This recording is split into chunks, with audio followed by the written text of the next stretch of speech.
नमस्कार, मैं विश्वास राय आपका स्वागत करता हूं टारगेट विद विश्वास राय चैनल में।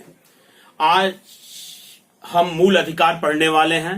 एक पहला वीडियो आपके पास जा चुका है। जो लोग नहीं देखे हैं वो प्लेलिस्ट में जाके पहला वीडियो देखें, जो कि उसके सामान्य परिचय, मूल अधिकार के सामान्य परिचय पर है। ये वीडियो जो कि मूल अधिकार के, हम पहले मूल अधिकार को पढ़ने वाले हैं, जिसमें पहला मूल अधिकार हमारा है समानता का अधिकार, जो अनुच्छेद 14 से लेके अनुच्छेद 18 तक की चर्चा करता है। अनुच्छेद 14 से लेके अनुच्छेद 18 तक की चर्चा करता है, जिसमें यदि हम देखें तो पहला मूल अधिकार जो आप कह रहे हैं समानता का अधिकार, वो अनुच्छेद 14 से अनुच्छेद 18 तक है। जिसमें अनुच्छेद 14 की अगर बहस करें तो अनुच्छेद 14 है विधि के समक्ष समानता, विधि के समक्ष समानता, विधि के समक्ष समानता तथा अब एक बात और याद रखिएगा कि विधि के समक्ष समानता और विधियों का समान संरक्षण, और तथा विधियों का समान संरक्षण, विधियों का समान संरक्षण, विधियों का समान संरक्षण, विधियों का समान संरक्षण, यानी दो चीजें अनुच्छेद 14 कहती हैं बच्चों। एक बात पुनः मैं आपसे कहना चाहूंगा कि विधि के समक्ष समानता तथा विधियों का समान संरक्षण। विधि के समक्ष समानता जो शब्द दिया गया है वो हमने ब्रिटेन के संविधान से लिया है, वो हमने ब्रिटेन के संविधान से ग्रहण किया है, ब्रिटेन के संविधान से ग्रहण किया है। और जो विधियों का समान संरक्षण दिया गया है वो हमने अमेरिका के संविधान से ग्रहण किया है, हमने अमेरिका के संविधान से ग्रहण किया है। तो एक बात याद रखिएगा कि अनुच्छेद 14 हमें विधि के समक्ष समानता तथा विधियों के समान संरक्षण की चर्चा करता है। विधि के समक्ष समानता यानी विधि का शासन होगा, उसके अंतर्गत सभी लोग आएंगे, और विधियों का समान संरक्षण यानी उनको जो संरक्षण दिए जाएंगे वो अपने अपने तरीके से संविधान संरक्षण प्रदान करेगा। तो यानी दोनों चीजों को अनुच्छेद 14 में समाहित किया गया है। और एक चीज और याद रखिएगा, जो अनुच्छेद 14 है बहुत ही महत्वपूर्ण है, ये नागरिकों को भी दिए गए हैं, नागरिकों तथा गैर नागरिकों को भी दिए गए हैं, नागरिकों तथा गैर नागरिकों को भी दिया गया है, गैर नागरिकों को भी दिया गया है। यानी जो अनुच्छेद 14 है वो नागरिक और गैर नागरिक को भी दिया गया है, और साथ ही एक बार क्वेश्चन पूछा, विधिक व्यक्तियों को भी प्रदान किया गया है, विधिक व्यक्तियों को भी प्रदान किया गया है। विधिक व्यक्तियों को प्रदान किया गया है, तो विधिक व्यक्तियों में कौन कौन से लोग आते हैं? तो विधिक व्यक्तियों में हम कह सकते हैं कंपनी आती है, जो निगमित है, कॉर्पोरेटेड है, वो भी आते हैं इस सूची में। हम अब आप ऐसे भी कह सकते हैं कि कंपनी आती है और निगमित आते हैं, यानी हम विधिक व्यक्तियों को भी अनुच्छेद 14 यानी अनुच्छेद 14 नागरिक, गैर नागरिक तथा विधिक व्यक्तियों को प्रदान किया गया है। और आप ये भी कह सकते हैं कि जो व्यक्तियों का समूह है वो भी आ जाता है इसमें, व्यक्तियों का समूह, यानी व्यक्तियों का समूह भी इसके अंतर्गत आता है।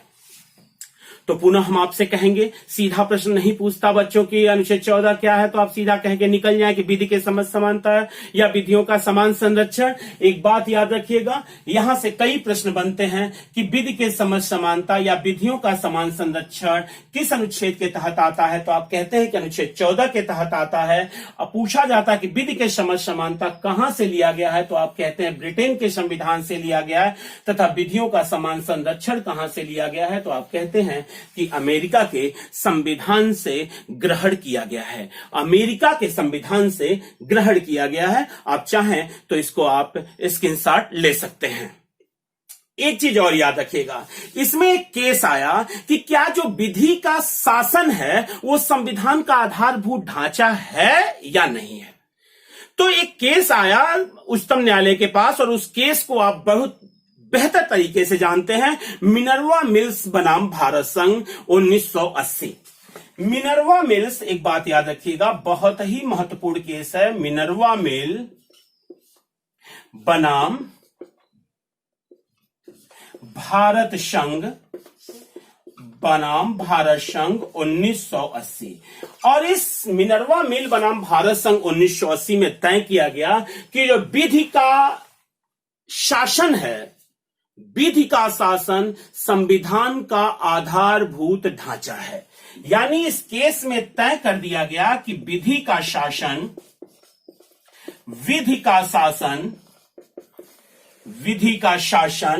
संविधान का आधारभूत ढांचा है। संविधान का क्वेश्चन पूछता है कि किस केस में तय किया गया, तो आप कहते हैं कि ये मिनर्वा मिल्स बनाम भारत संघ में तय हुआ। मिनर्वा मिल बनाम भारत संघ 1980 में कि जो विधि का शासन है वो संविधान का आधारभूत ढांचा है। यानी अगर आपसे क्वेश्चन पूछता है बच्चों कि विधि का शासन संविधान का आधारभूत ढांचा है, उच्चतम न्यायालय ने किस वाद में तय किया है, तो आपका आंसर हो जाता है मिनर्वा मिल्स बनाम भारत संघ। मिनर्वा मिल्स बनाम भारत संघ, मिनर्वा मिल्स बनाम भारत संघ में यह तय किया गया कि जो विधि का शासन है वो आधारभूत संविधान का आधारभूत ढांचा होगा, संविधान का आधारभूत ढांचा होगा। एक केस और आती है ईपी रोयप्पा बनाम तमिलनाडु राज्य। ईपी रोयप्पा बनाम तमिलनाडु राज्य में आप वो ईपी रोयप्पा बनाम तमिलनाडु राज्य, ध्यान दीजिएगा बच्चों, ईपी रोयप्पा बनाम तमिलनाडु राज्य, ईपी रोयप्पा बनाम तमिलनाडु राज्य, बनाम तमिलनाडु राज्य, ईपी रोयप्पा बनाम तमिलनाडु राज्य। ये जो आप पढ़ रहे हैं अनुच्छेद 14, इसी पे एक केस आया ईपी रोयप्पा बनाम तमिलनाडु राज्य, जिसमें कहा गया कि जो समता और स्वेच्छाचारिता, उच्चतम न्यायालय ने कहा कि समता और स्वेच्छाचारिता एक दूसरे के कट्टर शत्रु हैं, एक दूसरे के। यानी याद रखिएगा, उच्चतम न्यायालय ने कहा कि जो समता है और समता और स्वेच्छाचारिता बहुत ही महत्वपूर्ण है। यूपी पीसीएस 2005 में पूछा गया क्वेश्चन, समता और स्वेच्छाचारिता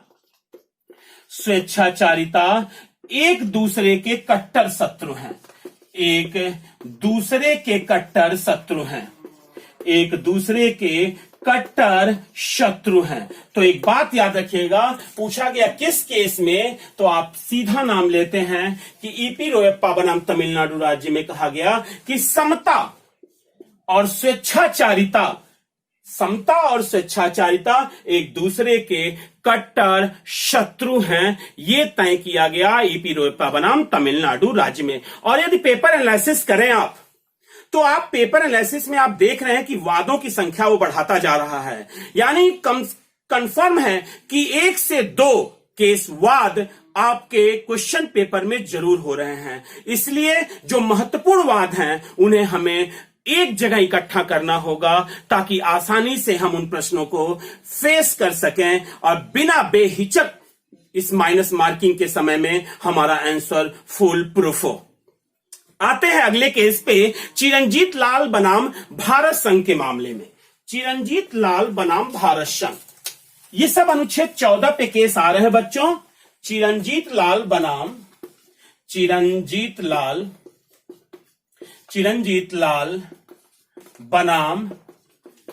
भारत संघ। चिरंजीत लाल बनाम भारत संघ के यदि हम केस में देखें, चिरंजीत लाल बनाम भारत संघ के यदि हम केस में देखें, तो एक व्यक्ति स्वयं एक वर्ग माना जा सकता है। उच्चतम न्यायालय ने कहा कि एक व्यक्ति स्वयं एक वर्ग माना जा सकता है, स्वयं एक वर्ग माना जा सकता है। यानी आप कह सकते हैं कि अगर एक व्यक्ति है तो उसे हम एक वर्ग हम मान सकते हैं, एक समूह हम मान सकते हैं। वो कोई एक सिंगल पर्सन नहीं होगा, वो रिप्रेजेंट करेगा अपने समूह को। और ये चीज आई चिरंजीत लाल बनाम भारत संघ में, चिरंजीत लाल बनाम भारत संघ में आई। और इसका मतलब साफ था एक निगम जो कि विधिक व्यक्ति की श्रेणी में आता है, एक निगम जो कि एक विधिक व्यक्ति की श्रेणी में आता है, उसे भी विधि के समझ क्षमता का अधिकार उपलब्ध है। यानी इसका मतलब कह सकते हैं कि अगर निगम है तो उसे भी समता का अधिकार प्राप्त होगा, क्योंकि वो एक विधिक व्यक्ति की श्रेणी में आएगा। तो याद रखिएगा कि निगम को भी हम विधिक व्यक्ति की श्रेणी में रखते हैं, और यह तय मान लिया गया कि अगर एक निगम एक विधिक व्यक्ति है तो एक वर्ग माना जाएगा चिरंजीत लाल बनाम भारत संघ के केस में, और वह विधि के समझ समता के अंतर्गत आएगा, समता के अंतर्गत आएगा। एक भी क्वेश्चन अनुच्छेद 14 से आपका जाने वाला नहीं है। आते हम इसी समानता के अधिकार के अनुच्छेद 15 पर। अब हम बहस करते हैं अनुच्छेद 15 पर। अनुच्छेद 15 पे यदि हम आए बच्चों, तो अनुच्छेद 15 आपको पता है कि सीधी बात कहता है अनुच्छेद 15 कि धर्म, मूलवंश, जाति, लिंग तथा जन्म स्थान के आधार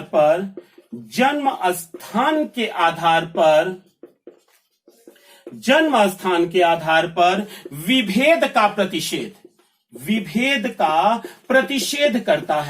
विभेद का प्रतिषेध करता है। यानी अनुच्छेद 15 कहता है कि धर्म, मूलवंश, जाति, लिंग तथा जन्म स्थान के आधार पर विभेद का प्रतिषेध करता है, लेकिन भाषा और निवास स्थान के आधार पर, एक बात याद रखिएगा बच्चों, कि भाषा एवं निवास स्थान के आधार पर विभेद नहीं करता। भाषा तथा निवास स्थान के आधार पर विभेद नहीं करता। तो बहुत इंपॉर्टेंट है, पूछा गया क्वेश्चन है, और यकीन मानिएगा ये क्वेश्चन आगे भी पूछा जाने वाला है कि अनुच्छेद 15 क्या कहता है। तो आप कहते हैं कि धर्म, मूलवंश, जाति, लिंग तथा जन्म स्थान, यानी धर्म के आधार पर, मूल वंश के आधार पर, जाति के आधार पर, लिंग के आधार पर तथा जन्म स्थान के आधार पर विभेद का प्रतिषेध करता है, यानी विभेद नहीं करना है। जबकि ये भी बात क्लियर है कि अनुच्छेद 15 जो है वो भाषा तथा निवास स्थान के आधार पर विभेद नहीं करता है। यानी अगर क्वेश्चन पूछता है निम्नलिखित में से किस आधार पर अनुच्छेद 15 के अंदर विभेद नहीं है, तो आपका आंसर होगा भाषा तथा निवास के स्थान पर विभेद नहीं करता, लेकिन धर्म, मूलवंश, जाति, लिंग तथा जन्म स्थान के आधार पर विभेद को रोकता है। आप यहां पे विभेद आप कर सकते हैं, भाषा और निवास के स्थान पर विभेद नहीं करता, लेकिन यहां पर वो इन विभेदों को क्या करता है, विभेदों का प्रतिषेध करता है, यानी कहता है कि विभेद नहीं होना चाहिए। या आप इस तरह से भी इस चीज शब्द को ले सकते हैं कि विभेद, अगर आप वाइस वर्सा इसके विपरीत ले जाना चाहें तो आप कह सकते हैं कि अनुच्छेद 15 धर्म, मूलवंश, जाति, लिंग तथा जन्म स्थान के आधार पर विभेद को रोकता है, जबकि भाषा तथा निवास स्थान पर वो विभेद करता है। इस तरीके से भी ले सकते हैं कि यहां विभेद को रोकता है, यहां पर विभेद करता है, यानी भाषा और निवास स्थान के आधार पर विभेद कर सकता है, जबकि धर्म, मूलवंश, जाति, लिंग तथा जन्म स्थान के आधार पर वो विभेद नहीं कर सकता, उसको प्रतिषेध करता है। अगर हम 15 के खंड 3 पर आए, जिसमें राज्य के स्त्रियों तथा बालकों के लिए एक विशेष उपबंध करता है। अगर हम अनुच्छेद 15 का खंड 3 लें, यदि हम अनुच्छेद 15 का खंड 3 लें, यदि हम अनुच्छेद 15 का खंड 3 लें, तो कहता है कि राज्य स्त्रियों तथा बालकों के लिए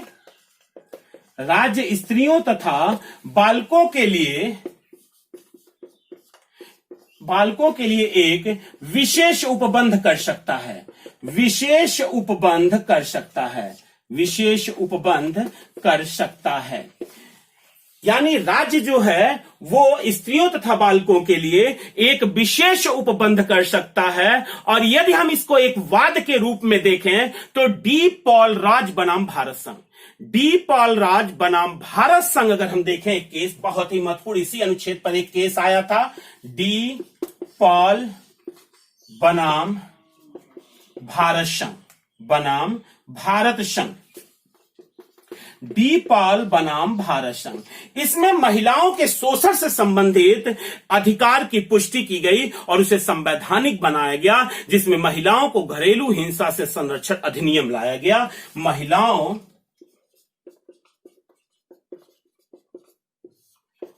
घरेलू हिंसा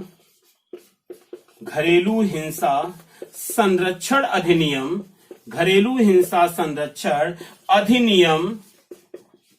अधिनियम याद रखिएगा बच्चों 2005। यानी अनुच्छेद 15(3) के तहत है डी पॉल बनाम भारत संघ, डी पॉल राज बनाम भारत संघ, आप कह सकते हैं डी पॉल राज बनाम भारत संघ में महिलाओं के घरेलू हिंसा संरक्षण अधिनियम 2005 पारित किया गया, 2005 पारित किया गया। अब आते हैं हम टॉपिक पे, अनुच्छेद 15(4) पे। अनुच्छेद 15(4), अनुच्छेद 15(4), अनुच्छेद 15 का खंड 4। अनुच्छेद 15 का जो खंड 4 है, अनुच्छेद 15 का जो खंड 4 है वो प्रथम संविधान संशोधन 1951 द्वारा जोड़ा गया। तो पहले तो ये जान लीजिए आप कि ये प्रथम संविधान संशोधन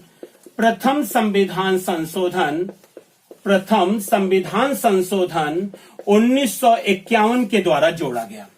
और याद रखिएगा प्रथम संविधान संशोधन 1951 के द्वारा आपको पता भी है कि हमारी 9वीं अनुसूची भी जोड़ी गई। और अनुच्छेदों में देखें तो अनुच्छेद 31 क और 31 ख भी हमारे प्रथम संविधान संशोधन 1951 में ही जोड़े गए। तो अनुच्छेद 15(4) शिक्षण संस्थाओं में आरक्षण का प्रावधान करता है। शिक्षण संस्थाओं में आरक्षण का प्रावधान करता है। शिक्षण संस्थाओं में आरक्षण का प्रावधान करता है। यानी बच्चों अगर आपसे क्वेश्चन पूछता है शिक्षण संस्थाओं में आरक्षण का प्रावधान संविधान के किस अनुच्छेद में है, तो आप कह सकते हैं कि अनुच्छेद 15 का खंड 4 जो कि प्रथम संविधान संशोधन 1951 के द्वारा जोड़ा गया, वो शिक्षण संस्थाओं में आरक्षण का प्रावधान करता है, आरक्षण का प्रावधान करता है। और साथ ही साथ मैं एक अनुच्छेद पे और आऊंगा, अनुच्छेद 15 का खंड 5। अनुच्छेद 15 का खंड 5 जो है बच्चों, ये इसको अगर हम एक शब्द में दें तो इसको शब्द देते हैं मंडल 2 की संज्ञा देते हैं। इसे हम मंडल 2 कहते हैं, मंडल 2। ये मंडल 2 की संज्ञा ये प्राप्त पाता है। तो आप समझ गए होंगे कि इसमें भी आरक्षण होगा। तो मंडल 2 जो संज्ञा पाता है वो कहता है कि निजी शिक्षण संस्थाओं में प्रवेश के लिए स्थानों का आरक्षण किया जाएगा। यानी निजी शिक्षण संस्थानों के लिए आरक्षण का प्रावधान, निजी शिक्षण संस्थाओं में आरक्षण का प्रावधान, निजी शिक्षण संस्थाओं में आरक्षण का प्रावधान।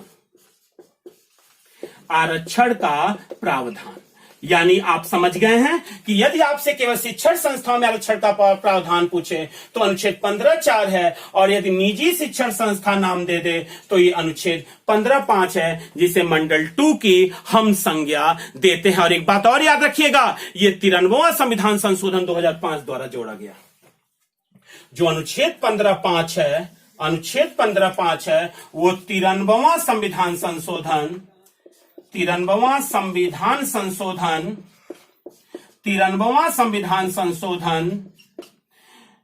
2005 के द्वारा जोड़ा गया, जो कि अनुच्छेद 15(5) कहता है इसे मंडल 2 की संज्ञा देते हैं, जो निजी शिक्षण संस्थाओं में आरक्षण का प्रावधान करता है। इसने हमने इस अनुच्छेद को 93वां संविधान संशोधन 2005 के द्वारा हमने इसे जोड़ा। और एक बात और याद रखिएगा कि अशोक ठाकुर बनाम भारत संघवाद में ही इसे संवैधानिक घोषित किया गया। यानी अनुच्छेद 15(5) को अगर हम देखें, या आप यूं कह सकते हैं इसे संवैधानिक कब घोषित किया गया, तो आप एक केस का नाम जानते हैं, अशोक ठाकुर बनाम भारत संघ। अशोक ठाकुर, याद रखिएगा सब कुछ, अशोक ठाकुर बनाम भारत संघ, अशोक ठाकुर बनाम भारत संघ में अनुच्छेद 15(5) को संवैधानिक घोषित किया गया। संवैधानिक घोषित किया गया। संवैधानिक घोषित किया गया।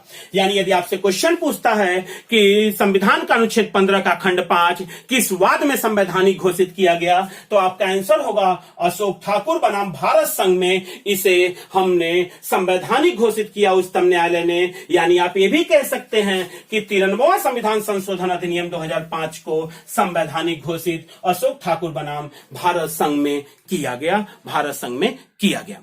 ये तो आपका 15 से रहा। और बच्चों पुनः मैं आपसे कहूंगा कि अनुच्छेद 15 से एक भी प्रश्न आपके नहीं छूटेंगे। आपने पहले ही तय कर लिया कि अनुच्छेद 15 में धर्म, मूल वंश, जाति, लिंग तथा जन्म स्थान के आधार पर विभेद का प्रतिषेध है, लेकिन भाषा और निवास के स्थान पर विभेद नहीं करता है। विभेद नहीं करता है। आते हैं टॉपिक पे। अब हम पढ़ेंगे अनुच्छेद 16। अनुच्छेद 16। अनुच्छेद 16। अनुच्छेद जो 16 है बच्चों, अनुच्छेद 16 वो कहता है कि समान अवसर प्रदान किए जाएंगे। यानी आप ये कह सकते हैं लोक नियोजन में अवसर की समानता उपलब्ध कराता है। अगर एक वाक्य में लिखना चाहें तो लोक नियोजन में अवसर की समानता। लोक नियोजन में अवसर की समानता। लोक नियोजन में अवसर की समानता, यानी अनुच्छेद 16 हमें लोक नियोजन में अवसर की समानता देता है। और एक बात और याद रखिएगा, ये नागरिकों को ही सिर्फ प्राप्त है, बाकी गैर नागरिकों को ये अधिकार प्राप्त नहीं है। तो हम एक सारणी आपको बना के देंगे कि कौन कौन से अधिकार नागरिकों को प्राप्त हैं, कौन कौन से अधिकार नागरिकों और गैर नागरिकों दोनों को प्राप्त हैं। जैसे अनुच्छेद 14 देखा, विधि के समय समानता वो नागरिकों को भी प्राप्त है और गैर नागरिकों को भी प्राप्त है, लेकिन अनुच्छेद 15 नागरिकों को प्राप्त है और अनुच्छेद 16 भी नागरिकों को ही प्राप्त है। ये अधिकार गैर नागरिकों को दिए नहीं गए हैं। और एक बात और याद रखिएगा, अनुच्छेद 16(1) पे अगर हम बहस करें बच्चों, 16 का खंड 1, अनुच्छेद 16 का एक खंड पदोन्नति में, पदच्युति में, वेतन में, अवकाश में, पेंशन में भी क्या करता है, यहां पर भी लागू होता है। अवसर की समानता यहां पर भी लागू होती है। यानी आप कह सकते हैं कि ये पदोन्नति, पेंशन,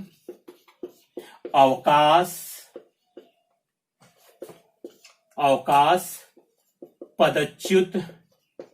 पदच्युत में भी लागू है। यह कहता है अनुच्छेद 16 का खंड। याद रखिएगा, मंडल आयोग का मामला भी इसी के अंतर्गत आया था।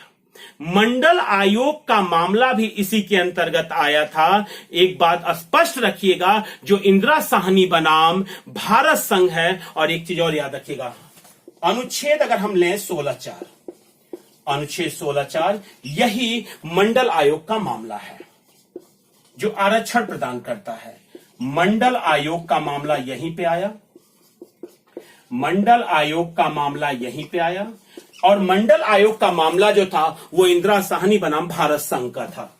इंदिरा साहनी बनाम भारत संघ, इंदिरा साहनी बनाम भारत संघ, इंदिरा साहनी बनाम भारत संघ। इस मामले में अनुच्छेद 16(4) आया, जिसमें न्यायाधीश थे। एक बात याद रखिएगा बच्चों कि न्यायाधीश उस समय जो न्यायाधीश बैठे हुए थे, जो मुख्य न्यायाधीश थे, इस मामले को देख रहे थे, वो मुख्य न्यायाधीश H.M. कानिया थे। H.M. कानिया। और याद रखिएगा, संविधान पीठ बनी थी वो 9 सदस्यों की संविधान पीठ बनी थी बच्चों। 9 सदस्यों की एक संविधान पीठ बनी थी इसके लिए। और 6 और 3 से मामला फाइनल हुआ। यानी इसका मतलब जो न्याय मिला वो 6-3 का मामला था। 6 लोग इसके पक्ष में थे, 3 लोग इसके पक्ष में नहीं थे। और यहीं पर ओबीसी के लिए 27% आरक्षण को वैध घोषित किया गया। यहीं पे ओबीसी के लिए 27% आरक्षण को वैध घोषित किया गया। कई बार क्वेश्चन पूछा है बच्चों कि इंदिरा साहनी बनाम भारत संघ का मामला किससे संबंधित है, तो आपका आंसर होता है मंडल आयोग से संबंधित है। आपसे पूछा जाता है कि उस समय मुख्य न्यायाधीश कौन थे, तो एच.एम. कानिया की संविधान पीठ बैठी हुई थी। 9 सदस्यों की संविधान पीठ थी ये, और 6 और 3 से ये मामला सुनिश्चित हुआ था। और साथ ही साथ इसी मामले में तय हुआ कि ओबीसी का जो 27% आरक्षण है वो वैध घोषित हुआ। 27% का आरक्षण वैध घोषित किया गया, वैध घोषित किया गया। आते हैं हम 17 अनुच्छेद 17 पे। अनुच्छेद 17 पे, अनुच्छेद 17 पे आते हैं बच्चों। अनुच्छेद 17 जो है याद रखिएगा, ये अस्पृश्यता का अंत है। अस्पृश्यता का, अनटचेबिलिटी, अस्पृश्यता का अंत कहती है। ये एक तरह से कहें तो सामाजिक मैटर है, और अनटचेबिलिटी किसी भी समाज के लिए सबसे गलत संदेश प्रस्तुत करती है। ईश्वर के यहां से सब लोग बराबर हैं, और जिस समाज में अनटचेबिलिटी जैसी, अस्पृश्यता जैसी कोई एक महामारी हो, उस समाज को सभ्य नहीं कहा जा सकता। वो समाज सदैव एक गर्त में जाता हुआ समाज है, जहां अपने भाई और बहनों को भी हम एक चमड़े के दृष्टिकोण से, एक स्किन के दृष्टिकोण से, रहन सहन के दृष्टिकोण से हम अलगाव में रख दें। ऐसे समाज को सभ्य समाज नहीं कहा जा सकता। और हमारे संविधानविदों ने तय किया कि भारत से इस अस्पृश्यता का अंत तो करना ही करना है। और इसके तहत याद रखिएगा, ये प्राइवेट राज्य के विरुद्ध तो है ही, राज्य के विरुद्ध तो है ही, ये प्राइवेट व्यक्तियों के भी विरुद्ध है, प्राइवेट व्यक्ति के भी विरुद्ध है, के भी विरुद्ध है। यानी ये अनुच्छेद ऐसा अनुच्छेद है जो दंडनीय है, जो दंडनीय है। यानी अगर राज्य करे चाहे प्राइवेट व्यक्ति करे, अनटचेबिलिटी, अस्पृश्यता अगर दिखाता है समाज में, तो उसे दंडनीय अपराध माना जाता है। और याद रखना बच्चों, अनुच्छेद 35 के तहत संसद को अधिकार प्राप्त है कि वो इस विधि बनाकर वो इससे दूर अस्पृश्यता को कर सकती है। यानी अस्पृश्यता के संबंध में विधि बनाने की शक्ति प्रदान की गई है। यानी अगर हम कहें तो अनुच्छेद 35 में संसद को अस्पृश्यता के विरुद्ध, अस्पृश्यता के विरुद्ध, अस्पृश्यता के विरुद्ध विधि बनाने का अधिकार है, विधि बनाने का अधिकार है, विधि बनाने का अधिकार है, विधि बनाने का अधिकार है। यह अनुच्छेद 35 दे देती है। आगे आते हैं हम अनुच्छेद 18 पे। अनुच्छेद 18, अनुच्छेद 18, अनुच्छेद 18, अनुच्छेद 18 उपाधियों का अंत, उपाधियों का अंत, अनुच्छेद 18 उपाधियों का अंत। और ये जो उपाधियां हैं, एक बात याद रखिएगा बच्चों, ये जो उपाधियों का अंत किया गया है, वो अगर देखें तो बालाजी राघवन बनाम भारत संघ 1996 में मामला आया था। बालाजी राघवन बनाम भारत संघ 1996।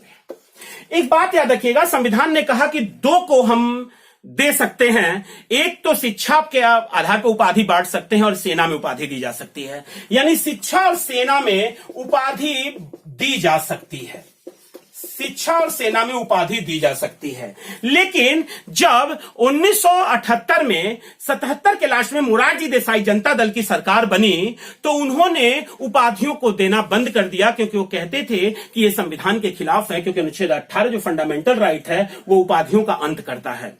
लेकिन जब केस आया, याद रखिएगा, फिर जब जनता दल की सरकार हट गई और कांग्रेस की सरकार आई इंदिरा गांधी के नेतृत्व में, तो उन्होंने पुनः उपाधियों को देना चालू कर दिया। पुनः केस हुआ, और बालाजी राघवन बनाम भारत संघ 1996 में उच्चतम न्यायालय ने कहा कि भारत रत्न, पद्म विभूषण और पद्मश्री श्री, ये जो है इन्हें इस केस के अंतर्गत ये कहा गया कि उपाधि नहीं है, उपाधि नहीं है। यानी उच्चतम न्यायालय कहना चाहता था बालाजी राघवन बनाम भारत संघ में कि भारत रत्न, पद्म विभूषण, पद्म भूषण और पद्म श्री, पद्म भूषण भी आप लिख सकते हैं, पद्म भूषण भी आप लिख सकते हैं। तो पहला, दूसरा, तीसरा और चौथा, ये चारों क्रम से हैं। सबसे बड़ा नागरिक पुरस्कार भारत रत्न, उसके बाद पद्म विभूषण, उसके बाद पद्म भूषण, उसके बाद पद्मश्री।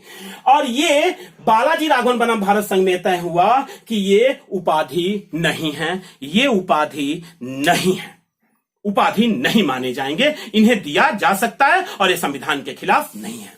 तो बच्चों, आज आपने समानता का अधिकार अनुच्छेद 14 से अनुच्छेद 18 तक देखा।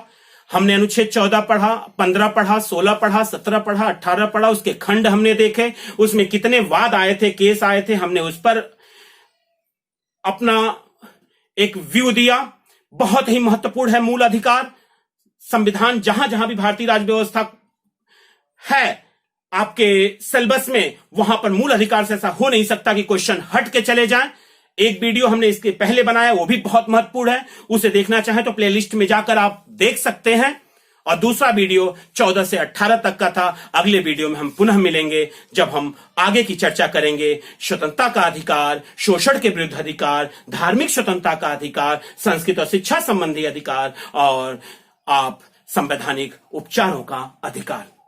और आज हम इस वीडियो को यहीं पे रोक रहे हैं। छोटा छोटा वीडियो आपको देंगे ताकि पढ़ने में और समझने में आसानी हो और एक एक चीज आप नोट करेंगे। और मुझे पता है कि ये वीडियो आपको बहुत पसंद आएगा। चैनल को सब्सक्राइब और बेल बटन दबाना ना भूलें। अगले वीडियो की प्रतीक्षा करें, बहुत ही जल्द दूसरा वीडियो आएगा आपके पास। तब तक के लिए बहुत बहुत धन्यवाद। जय हिंद।